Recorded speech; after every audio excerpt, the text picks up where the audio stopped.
exactly what I said. It's a false narrative, and faith without works is dead. My mother is not the general manager of a Best Buy. She's not a cashier at a food line. No disrespect to those people. She doesn't drive a bus for a living. She has Okay. access to resources Okay. to show up at my front door within 60 minutes if she wanted to. I'm exaggerating a bit, but you get my point. So to say that, like, for example, did she not just do a show in Raleigh? Watching. Charlotte. Oh, yeah. She did have a show in Charlotte. If I'm not mistaken, she had a show in Raleigh. Even furthermore, Georgia is nothing but 3 hours. You can't drive. Now, peep game. I'm not asking you to drive that 3 hours for me. That's a misconception. A lot of people focus so much on. Her schedule might not have allowed it, though. I don't got time for all that. And here's why I say that. I didn't get a new house. I didn't just get a new balcony put on my house. I didn't go on vacation. I had a child. That's something you fix your schedule for. Now, I understand the game. I get it. I get the game. But I'm 3 hours away from you. Now, to address what you just said, Kev, it's a schedule. Last time I checked, ain't you a blacklisted celebrity, though? Hang tight. Okay, now hang tight.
Hold on.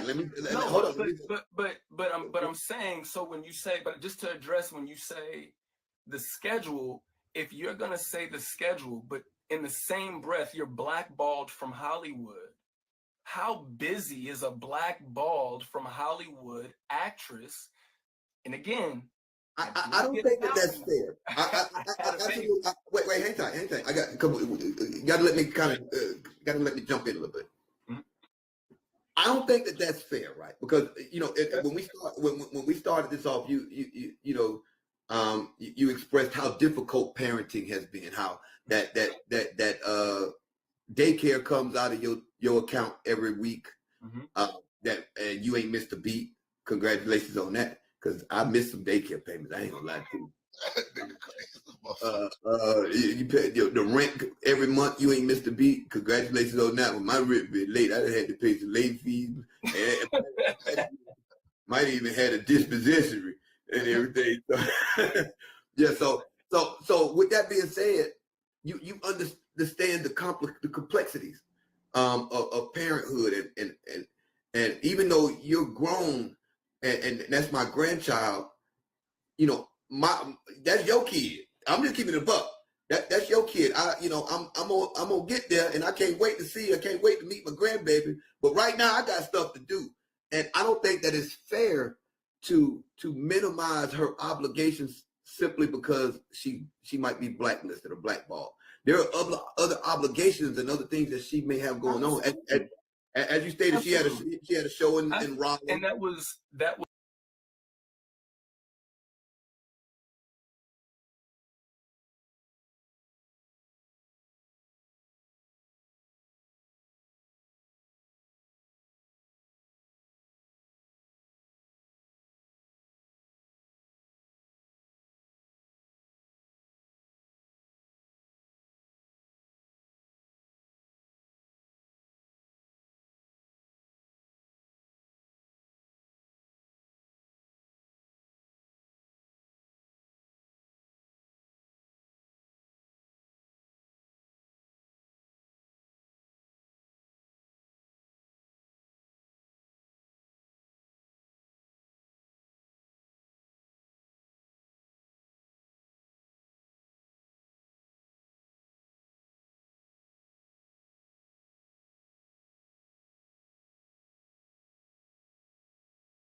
was expressed to me at one point in time, right? When a person has access to resources, the average person can't call Kevin Hart and ask him for money. That's true. Can't do that. Yeah, that's So, true. That is true.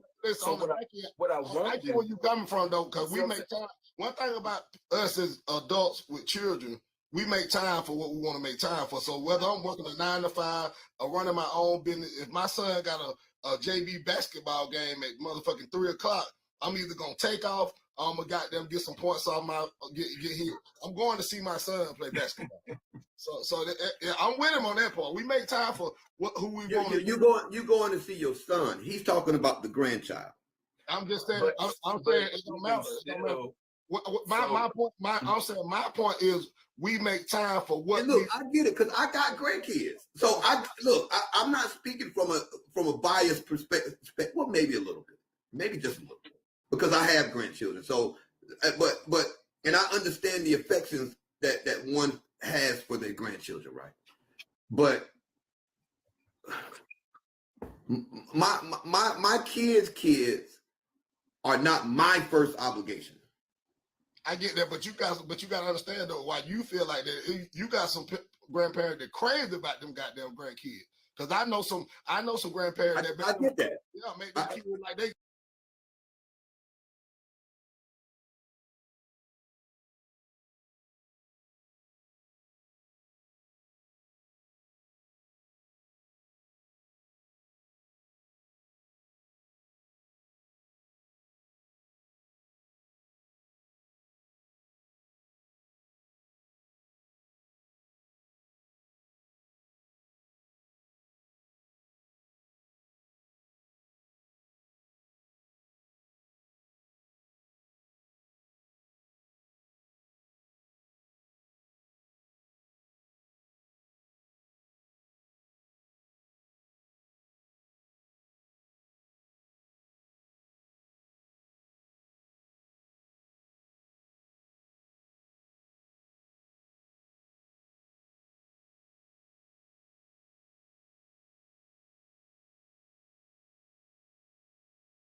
They damn kids. They tell the goddamn mama and daddy what to do with the mom. I know some folks like that. So everybody, I get what your position, because you're a granddad and you're a hell of a granddad.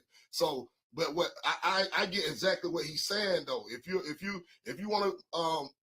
wanted to be a part of that situation, you will make it your business to absolutely be a part of that situation. See, we like you know. I'm like the devil's advocate of the team. Man, we do this shit all the time. I'm a little different. I'm like the devil's advocate of the team. I've been married 13 years with one woman, 25 years. So me and Kel, we be going at it a lot of times. I go again what he's saying, he go again. But it is what it is at the end of the day. It's a lot of respect and love over here at the end of the day. That's my brother and my dog. And that's why, Shalon, that's why I was real candid with you, real open with you when I reached out to you. I said, look, you know, the conversations may get uncomfortable or whatever, but it's all love. Because I really feel like the relationship with you and your mom is not far gone. And the way you talk about it, it's almost, you almost sound like it's irreparable. And I don't see it. Can I ask you a question? Sure. Real quick. I already know your answer, but I'm still ask. I already know it, but I'm still ask. Has your mom ever gotten up in front of millions of people and called you a nigga and say fuck you? Let me hold up. We ain't got there yet. Hold up. No. Hold on. But you're getting ahead of me. Because you said you're getting that. We gonna because I actually addressed that today. I actually addressed that with my. Okay. So So believe me, you getting ahead of me. You getting ahead of me.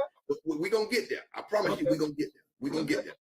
See, there's a culmination to that. There's a culmination to that. That wasn't that wasn't where it started.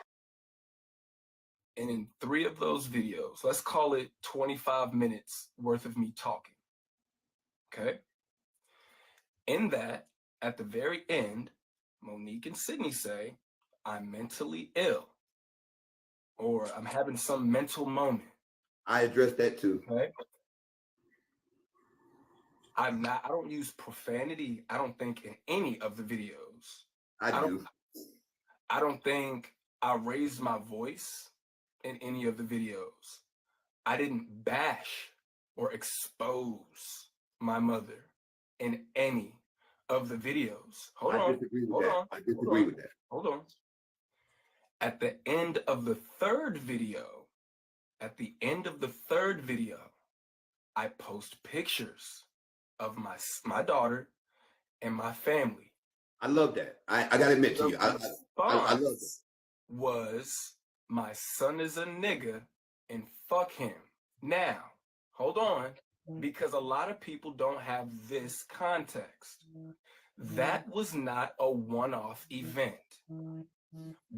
That moment in time was deliberate for me to see. There is another snippet of her opening up, and somebody else in the crowd is recording. You want to know what she started off with saying? So I'm coming through the airport in Atlanta. Yeah, I heard that. Video cuts. Well, how convenient. So I'm coming through the airport in Newark, New Jersey. So I've been a nigga and fuck me in a bunch of cities, apparently. Newark, New Jersey, conveniently, everybody and their damn grandmother got their cell phones out.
Everybody do.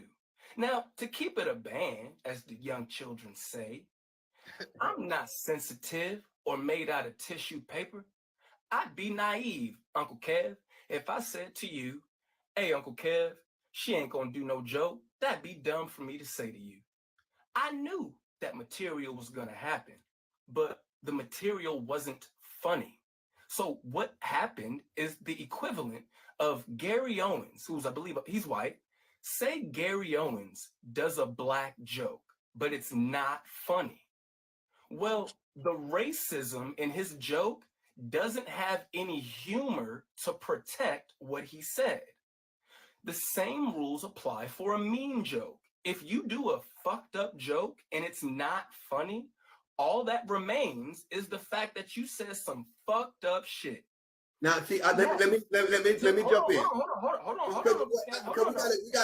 We got to kind of, because I'm gonna forget some shit. Look, I got habits, little bro. Little nephew, I got habits, nephew. my short term gone. So work with me, nephew. God, this motherfucker, bro. This nigga off the chain. That nigga said got habits. Now, I'm gonna give you that, because when she did that, I actually did a live on that, and I think Monique was dead ass wrong. I would never tell one of my kids, "Fuck you," even though I do think a "fuck you" can apply to your kids. You bypassing the part. See, when you have 1.6 million followers and you win an Academy Award, you told the world that I was a nigga. You keep trying to make it about fuck me. You told the world that I was a nigga and fuck him. My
bills paid on time. My little girl runs to the door when she hear me put that key in that door. And I'm a nigga? Me and my woman figuring out our relationship every day, but I'm a nigga though. My girlfriend's mother and I have a phenomenal relationship, but I'm a nigga though. I ain't never been in jail, ain't never been in handcuffs, but I'm a nigga to the world. And you got black women holding their phones saying, yeah, fuck that little nigga, yo. Word? You keep trying to make it about the fuck you. She called me a nigga to the world. You said my son is mentally ill. All right, damn. I want Monique. Monique, you making it hard, baby. Monique, you making it hard, Monique. You're right. Talking about they brought up, again, it wasn't nothing I addressed that they didn't bring up. They brought up my mental health. I am diagnosed bipolar schizophrenic without the delusional symptoms. I don't know what the last part means, but that's what I've been diagnosed with before. So when they brought up me potentially having a mental episode, let's say that's the case, right? Nephew standing on business. Let's say that's the case. Let's say that I was having a mental episode when that happened. Okay, let's say we all agree to that. You thought it was an intelligent idea, and let me finish all the way through. You thought it was an intelligent idea to say he mentally ill, he may be having an episode. Let's post private text messages between us and my husband to the world. And to address the text messages really quick. Rick, if you don't put that phone on do not. I said in my video, at the end of the text message that Sydney sent to me, he states, if you don't respond, I understand. What was missing in that screenshot? The end of the damn text message. Celebrities have a way of telling people that y'all are dumb as fuck. And it blows my mind that people will see that shit, ignore what I said, and be like, oh yeah, Monique posted text messages. I bet you $100, Uncle Kev. You can go to her Instagram right now. That text message post is still there. But let me finish my point though. So you post text messages, right? Monique, you're making it hard, Monique. Then you go on a stage and call me a nigga and say, fuck me. What if I would have went in my car and blew my fucking brains out? You can't say that on TikTok. I'm sorry, TikTok. But what if, but we having a real conversation. No, I can dig it. I can dig it. I can dig it. But what if I did something along those lines? That's some real shit. You know what I'm like? There, you know how many celebrity kids have I didn't think that. I didn't find a lot of humor. Calling me a nigga, exposing my mental health, saying I'm having an episode, throwing out private conversations between you and I have hyperhidrosis. My hands sweat. It's a crazy insecurity I have. But the world knows that. I had no choice but to lean into mental health because you took that from me. You just told the world I'm having a mental health episode. Well, shit, I'm not dumb. So now let me play the game. So you're right, I do have mental health. And they say the stereotype of a black man on mental health, he loud and he's all these things. But that's crazy though, because in them 3 videos I didn't cuss at you, I didn't bash you, I didn't do none of that. I'm not yelling. That's why I said, that's what I forgot. That's what I wanted to say a second ago. So remember in the beginning, when we were talking, and I said, one thing I noticed about your videos is you know exactly what to say. You see, he about drowned. He damn near drowned just then, Rick. Hey, he's smart as a motherfucker though. No, that's the point that I'm making. In those videos, in the videos, very intelligent. You knew exactly. You know how to push buttons. I gather that from you. You know how to get under someone's skin. You know how to get to the marrow. You know I'm right. You know I'm right. You know how to get to the marrow of somebody. Not the marrow. Yeah. So now I'm just gonna keep it a buck. Do you think that the second video antagonized that? No. I'm just keeping it a buck. No. So the reason why everything was typed out. So the very first video I made, Nicole was asleep. And when I was trying to make the video, I didn't have anything typed at first. So I was just trying to talk. 10 minutes is not a lot of time when you actually got something to say, when you really think about it. So I had something I wanted to say, but I knew that I couldn't just freestyle it because every time I freestyled it, I would get emotional. I'm glad you explained that because I had a problem with this is why I wanted to talk to your other ass. See, I had a problem with that, with the whole writing it down and reading it because it seemed calculated. It was too methodical for me. Mm-hmm. It was too methodical. It was almost like this, I don't know. It just didn't land well with me. So I'm glad you explained that because I was getting ready to look. I told you getting ahead of me.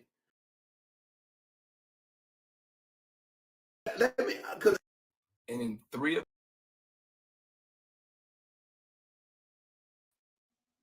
okay.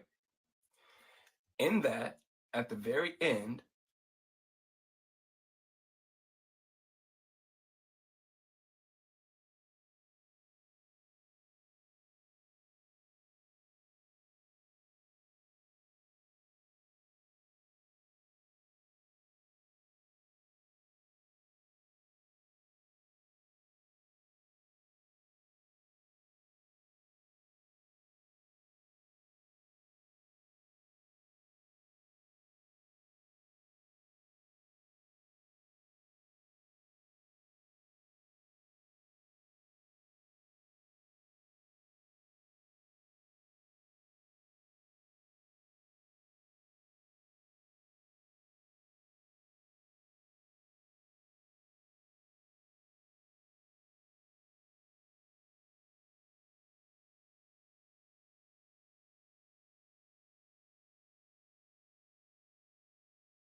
this time span, these last 2 years, been like for you, Regina? Oh, wow. You know, I'm a different person, you know, now than I was January 19th. Grief is a journey, you know. I understand that grief is love that has no place to go. I know that it's important to me to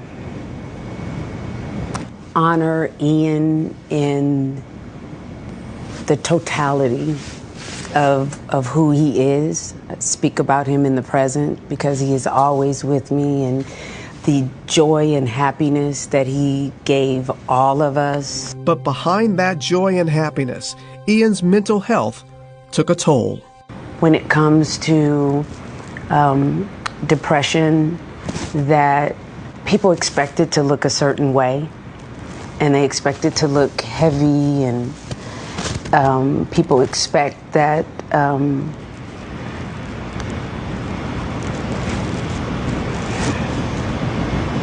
It's okay. To have to experience this and not be able to have the time to just sit with Ian's choice, which I respect and understand, you know, that he didn't want to be here anymore. And that's a hard thing for other people to receive because they did not live our experience, did not live Ian's journey. I think a lot of people are going to appreciate that you said it was his choice and that you recognize that. I was so angry with God, you know, that why would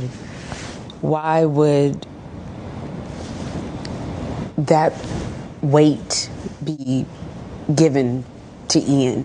You know, of all of the things that we had gone through with the therapy, with psychiatrists and programs, and Ian was like, I'm tired of talking, Mom. My favorite thing about myself is being Ian's mom. And I can't say that with a smile, with tears, with all of the emotion that comes with that. I can't do that if I did not respect the journey.